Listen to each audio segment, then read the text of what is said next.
ditawarin 2 triliun itu kasus apa sih, Pak? Anda. Yang pasti dia sudah mendekam di penjara. Dan itu pesan yang sangat kuat. Bagi siapapun yang menyaksikan wawancara ini, bagi siapapun menyaksikan statement dari Pak Jaksa Agung, bahwa beliau menunjukkan komitmennya terhadap anti suap, anti penyelewengan jabatan. Dan pesan itu juga disampaikan kepada seluruh jajaran, betul ya Pak ya? Betul. Bukan hanya di Kejaksaan Agung, tapi juga yang di daerah juga ya Pak ya? Oke, dan itu sudah disampaikan secara tegas dan jelas. Nah sekarang dengan ancaman Pak, ini ancaman malah saya dengar banyak Pak. Gimana Pak? Bapak baik-baik aja Pak?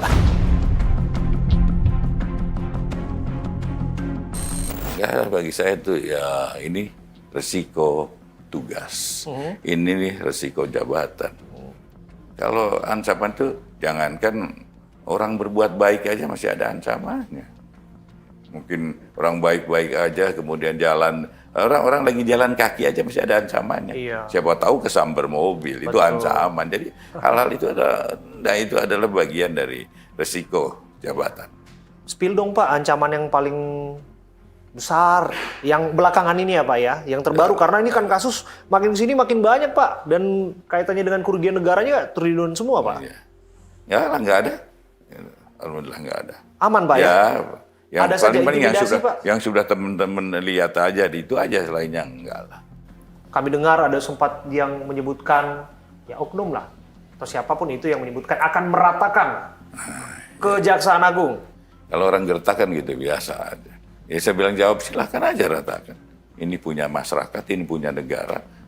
Wow, itu direct disampaikan ke Bapak? Iya.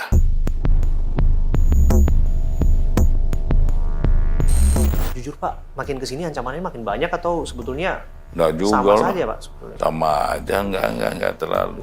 Enggak lah. Saya pikir yang biasa-biasa aja, mungkin ancaman-ancaman yang sifatnya pada teman-teman tidak mau memberikan data-data, paling-paling begitu. Sembunyiinlah datanya atau apa. Enggak, sebenarnya tidak ada ancaman-ancaman yang kemudian akan mempengaruhi suatu langkah kita dalam penegakan hukum. Tapi yang lintas sektor Pak, misalnya Pak, bisik-bisik misalnya, wah jangan ke sana lah, jangan ke sini lah, takut nanti ada ancaman ini, backingnya kasus ini adalah si ini, oknum ini, bintang ini dan lain sebagainya Pak. Itu udah, jangan-jangan saya pasti nih, udah disampaikan juga ke Bapak ini pasti. Itu dia, itulah resiko jabatan. Gimana pun juga kita ini lakukan penegakan hukum. Gimana pun juga kita yang harus menentukan bahwa ayo kita sama-sama dengan resiko apapun, ayo jalan.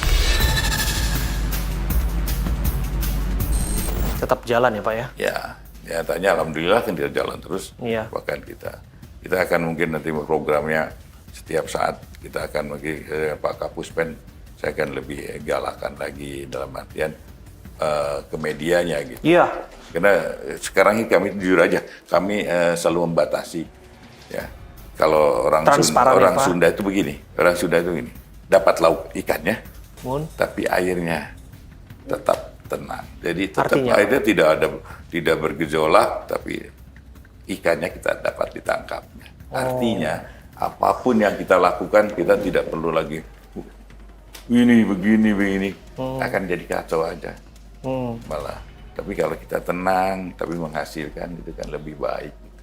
Ini kaitannya dengan transparansi Pak. Ya betul, ya, kepada transparansi, publik. Tapi kan kami juga, saya tidak ingin gaduh. Gitu. Iya Pak. Saya paling tidak suka dalam penegakan hukum itu gaduh. Iya. Mending gaduh itu berhasil. Kadang-kadang gaduh nggak berhasil juga. Iya. Kami skeptis terhadap apapun yang dijalankan tentu aparat penegak hukum. Fairly speaking, kita harus apresiasi Pak. Ya. Karena sudah masif banyak kerugian negara yang ditimbul oleh kasus korupsi besar ini berhasil dikembalikan oleh Kejaksaan Agung. Berbeda gitu. Transparansi, kita selalu buka. Tetapi saya dalam kategori tetap yang tidak akan menimbulkan kegaduhan. Ya, betul, Pak. Ada hal-hal tertentu yang tidak perlu kami buka, situasinya, kemungkinan situasi berpemerintahan itu akan lebih enak kalau tidak ada kegaduhan. Nah itu Pak, kita kan menjaga supaya nggak gaduh. Tapi ada saja anggapan yang jadi percakapan bahwa ini kok Kejaksaan Agung nge-handle kasus korupsinya ini takutnya overlapping dengan KPK begitu Pak. Apakah memang ada ke arah sana Pak, upaya untuk overpower KPK? Enggak ada. Kami dengan KPK, dengan kepolisian, kita ini dekat sekali. Sesuatunya kalau ada hal-hal yang sangat urgent, kami akan bahas bersama. Ya. Kita komunikasi bersama. Bahkan kalau kita melakukan penyelidikan, itu selalu kita koordinasi. Bahwa kami melakukan ini, apakah di sana, dan bahkan ada setiap pemberitahuan dimulainya penyidikan, kita beritahu pada teman-teman. Dan kami juga pasti ingin tahu Pak, bagaimana di lingkungan istana Pak, komunikasi dengan Presiden bagus ya Pak? Bagus ya Pak? Bagus ya Pak ya. Dan kami tanpa dukungan beliau, kita berat juga kenapa kasus yang besar-besar. Apa yang dilakukan ini selaras dengan visi Astacita Presiden Prabowo Gibran? Ya, benar. Betul ya Pak ya? Oke, secara umum aja Pak, apa yang disampaikan Pak Prabowo Pak, ini kejaksaan ini seperti apa lain sebagainya? Terus, jangan takut. Pak Prabowo menyampaikan pesan, terus jangan takut. Dan itu memang harus dilakukan Pak. Itu pesan dan sifatnya itu perintah kan Pak. Dan beliau juga menyatakan berkali-kali dan nggak mau pandang bulu untuk memberantas korupsi Pak. Dan pesan itu juga sedang berjalan di Kejaksaan Agung sekarang ya Pak. Bagaimana kemudian Kejaksaan Agung ini menjawab Pak? Menjawab ada saja tudingan Pak. Kasus-kasus yang ditangani, jangan-jangan ini pesanan gitu Pak. Ini adalah upaya untuk mengganti pemain lama saja. Jadi pemain baru yang masuk di dalamnya gitu. Jadi nggak murni soal penegakan hukumnya. Gimana Pak? Nggak jauh. Kita jauh dari itu. Kita jauh dari politik. Dan apalagi saya juga bukan orang politik. Dan saya tidak akan membawa kejaksaan menjadi suatu badan yang dilatar belakangi politik. Tidak, kami tidak pernah menargetkan seseorang dalam rangka untuk menjatuhkan seseorang. Kemudian soal tadi yang disampaikan yang kedua mengenai bahwa ini mengganti pemain lama katanya Pak. Ini supaya masuk pemain baru yang punya afiliasi dengan kekuasaan. Ya gitu, ada tudingan kasus Pertamina, ada yang bilang begitu. Enggak, bagi saya kalau penggantinya pun mungkin sehari 2 hari kalau dia melakukan perbuatan itu, ya akan saya sikat. Tetap akan jadi target. Jadi nggak ada niatan pun untuk menggantikan. Ya orang kan bisa saja beranggapan ya Pak ya, bukan hanya kasus Pertamina, bahkan ada yang disebut kasus timah juga demikian Pak berjalannya begitu. Ini adalah fakta hukum. Aja nggak ada. Fakta hukum yang tak terbantahkan. Dan itu nanti akan dibuktikan dalam putusan pengadilan. Ya, nanti di dalam persidangan nanti.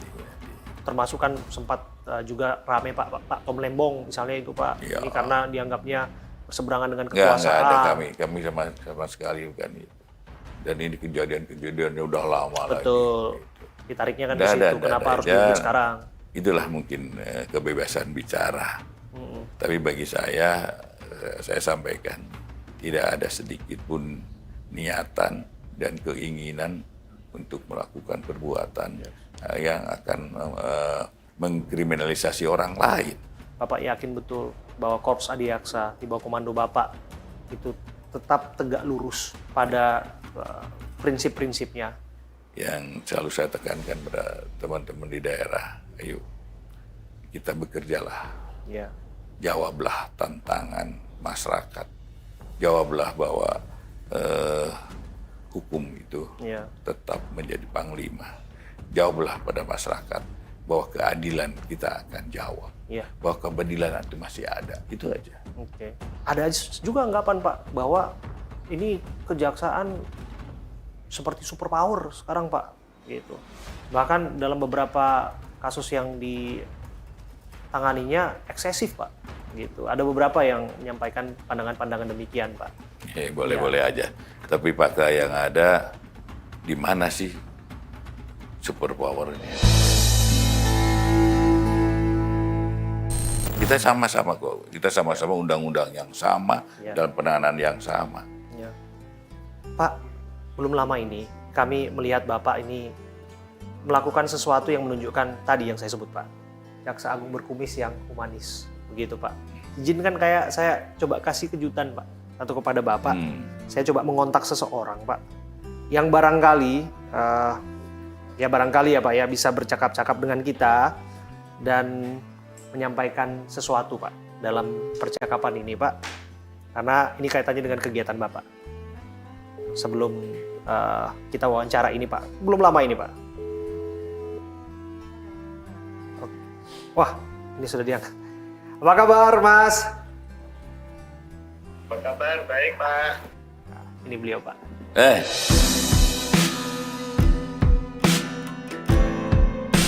Woi, udah sehat, Mas? Masih ingat, Pak? Udah sehat? Oh, masih. Jahitannya belum di ini ya, copot ya. Kamu udah pulang? Udah di rumah ya? Ya, sabarlah. Ya. Yakinlah nanti kebenaran akan muncul, siapa yang melakukan, kita akan lakukan penegakan, dan tentunya kamu yang sabar aja, ya. Siapa? Ya, salam untuk keluargamu. Siap, Bapak. Ya. Saya juga terima kasih sama Bapak. Saya kalau boleh jujur, Pak, saya kaget Bapak bisa jenguk saya. Saya terharu, Pak. Intinya seperti itu. Saya terima kasih sekali, Pak.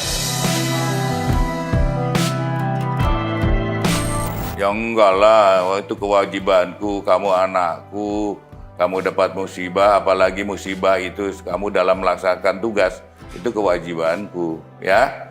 Ya, kamu, ya. Aku juga terima kasih kamu masih tegar, kamu masih keinginan untuk lebih baik bekerja lagi. Ya, udah kamu jaga kesehatanmu, baru nanti kembali kalau udah kamu sehat kantor lagi ya. Siap, Pak. Wah. Terima kasih, Bapak. Pak Dimar, Anda menangis, Pak?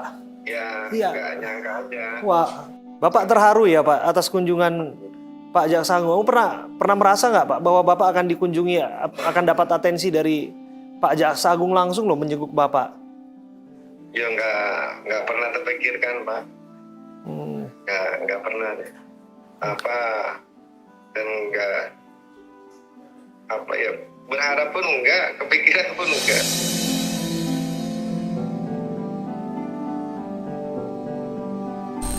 Oke, Pak. Ya, tetap bertugas ya, Pak ya.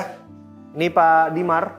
Pak Dimar ini adalah sosok pegawai kejaksaan yang kemarin mendapatkan serangan dari orang tak dikenal dan sempat dirawat di rumah sakit.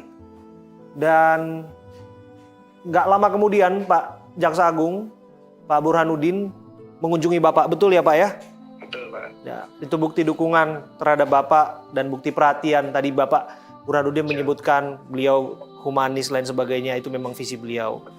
Beliau itu seperti kaget aja. Ada jajarannya kok beliau bilang ada kekhawatiran lah gitu terhadap akan ada ancaman seperti itu. Tapi disuruh waspada, Bapak. Tapi intinya jangan takut terus dalam tugas-tugasnya, tetap dilakukan. Ya, Pak Damar ya, pesan kami, Pak. Itu doa kami juga. Kami mewakili pers, kami juga mewakili masyarakat sipil, mendukung apapun upaya yang dilakukan kaitannya dengan penegakan hukum. Kalau itu memang harus lakukan, lakukan. Jangan takut, Pak. Tuhan beserta dengan kita, Pak. Ya, Pak. Amin. Ya, Pak. Terima kasih sekali lagi ya, Pak ya. Salam, Pak. Terima kasih ya, Pak. Terima kasih. Ini Pak Jaksa Agung.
Luar biasa, harus terus disemangati ya Pak ya. Pak, dengan masifnya tadi ancaman ini Pak, apakah ini memang yang menjadi jalan Pak? Belakangan ini kan disebutkan Kejati termasuk kejaksaan itu dijaga oleh militer Pak. Dan ini menjadi percakapan publik Pak. Kenapa harus TNI Pak yang kemudian jaga gitu Pak? Emang siapa yang mau ngancam Pak? Di dalam perpresnya ya, itu ada polisi dan TNI. Iya, itu enggak. Kami udah sejak dahulu kita udah kerjasama kok. Betul. Penjagaan kita kalau sidang oleh teman-teman dari Polri. Banyak yang kita kerjakan dan kita kerjasama dalam rangka pengamanan sidang, pengamanan perkara-perkara banyak. Betul. Bahkan kita melakukan penggeledahan pun mereka yang dampingi. Gitu. Dan nggak ada sebenarnya, ini bukan hal yang baru. Kemudian juga dengan militer 2018 kita sudah melakukan itu.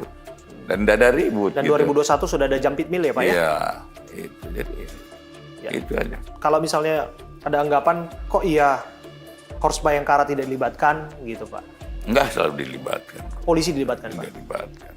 Hubungan dengan Polri tetap baik-baik saja? Iya, hubungan baik, kami setiap saat sering calling, setiap saat komunikasi kok. Oke Pak. Kami dengan hubungan dengan Pak Kapolri sangat dekat, jujur aja. Dia udah seperti saudara saya, udah seperti adik saya, karena saya lebih tua gitu. Dengan KPK lagi sama, kami lebih tua. Termasuk dengan Panglima TNI. Iya, dengan Panglima TNI. Apalagi Panglima TNI di Bandung, kami satu komplek rumah. Jadi sebenarnya nggak ada hal yang baru, nggak ada hal yang perlu dikhawatirkan bahwa nanti akan berpengaruh dan memengaruhi suatu kebijakan jaksa. Enggak.